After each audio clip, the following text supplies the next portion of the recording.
কৃষ্ণাঙ্গ এবং শ্বেতাঙ্গ রাষ্ট্রনায়কেরা একসঙ্গে। জোহান্সবার্গে চলে যাব আমরা এই মুহূর্তে সরাসরি সেই যে শ্রদ্ধা অনুষ্ঠান সেখানে। You know, any kind of civil unrest and uprisings, that in itself is a tremendous and enormous achievement. So one cannot take away from that. But today the inequality in South Africa is enormous. The divide between the rich and poor probably the greatest of anywhere in the world.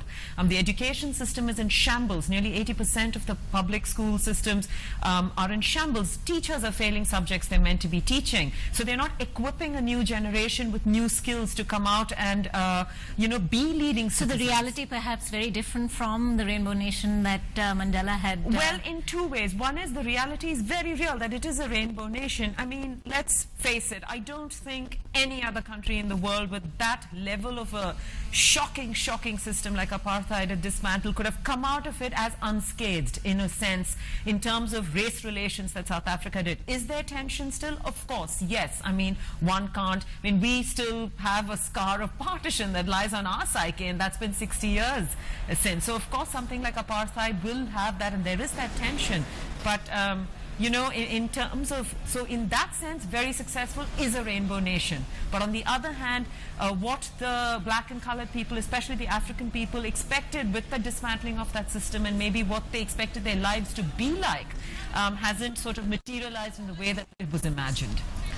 After today's ceremony, though, there's a private funeral that takes place as well. Tell us a little more about that.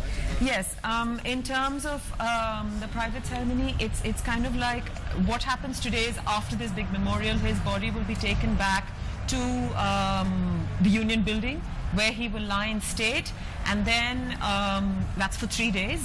And of course leaders and people can go there and see him, and then the actual funeral happens in Kunu, his ancestral village, where I think far less leaders, and it's going to be more of a family affair, and that's where he'll be interred and buried, and that's how it goes. So till the 15th, really, we're going to see this. Today what we're seeing, you know, this enormous celebration, really, in a sense, with sadness at the stadium in Soweto.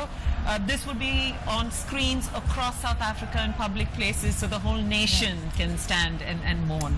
So 95,000 capacity stadium, and it already looks almost packed. People have been waiting for hours just to enter. And in the rain. In the rain, the weather doesn't seem to have made any difference whatsoever. But you were saying earlier how this is a stadium that's also sort of steeped in history.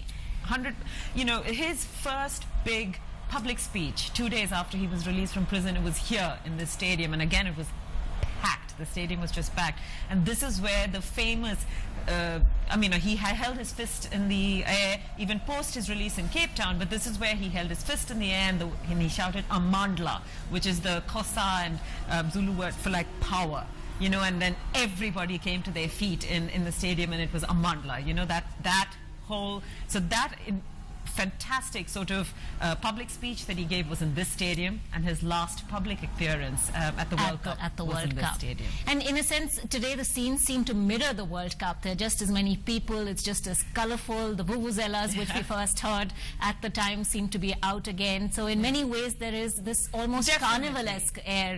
Definitely. Because I think, you know what happened, in the 20 years, while he's been revered personally, and definitely you speak to South Africans across the board, and you know, he's very, very revered as Tata, as their father and as the father of the nation. But daily life, you know, getting on with things in 20 years, I think the Mandela legacy hasn't been talked about enough or been put out there in this very public way. So I think today is a tremendous opportunity for that to really be revived and celebrated and talked about, and for South Africa to stand up as the Rainbow Nation and celebrate his life, really.